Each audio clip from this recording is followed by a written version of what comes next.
როგორ გაჩნდა ციფრი 5?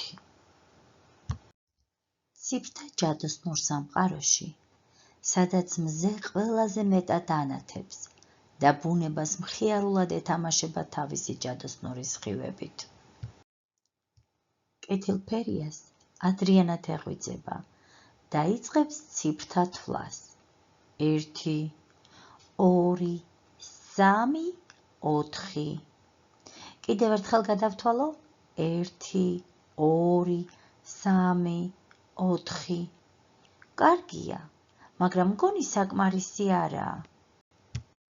ერთ ხელზე 5 თითი მაქვს. ესე იგი, 5-იანიც უნდა შევქმნა. განაცხადა ფერია და მეტი შთაგონებისთვის ბუნებაში გაისეირნა. სხვები ისევ აგრძელებდნენ სამყაროში თამაშს. ფერია კი ფიქრობდა. პირველი მზის სხივი ხის ტოტებში გახლართულიყო და ხეზე ოქროსფრად დაეწერა ციფრი 1. ცოტა ხნის სეირნობის შემდეგ ფერია ტბასთან მივიდა. მზის სხივები ტბას აბჭყვიალებდნენ. რა სილამაზეა! ერთი სხივი გედ შემოხვეოდა. მოდი, ასე დავწეროთ ციფრი 5. მაგრამ არა, გედი ხომ 2-იანს გავს. შემდეგ ფერია დიდ ბუჩქთან მივიდა. ბუჩქზე 10 მციმებული მზის სხივი შენიშნა.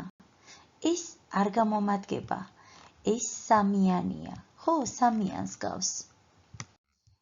იქვე სკამზე ჩამოჯდომა გადაწყვიტა, მაგრამ სკამი ქარს ამოეყირავებინა და მზის სხივზე უცნაურად ლაპლაპებდა.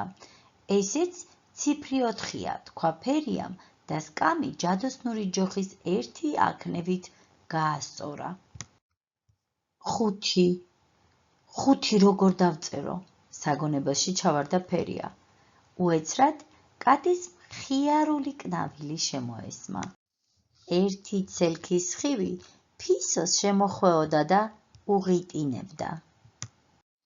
ფისოც მხიარული შეძახილით ეთამაშებოდა ოქროსფერ მეგობარს.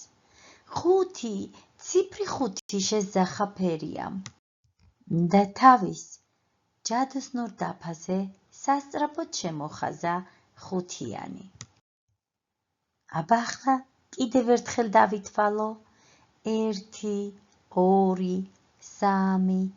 4, 5.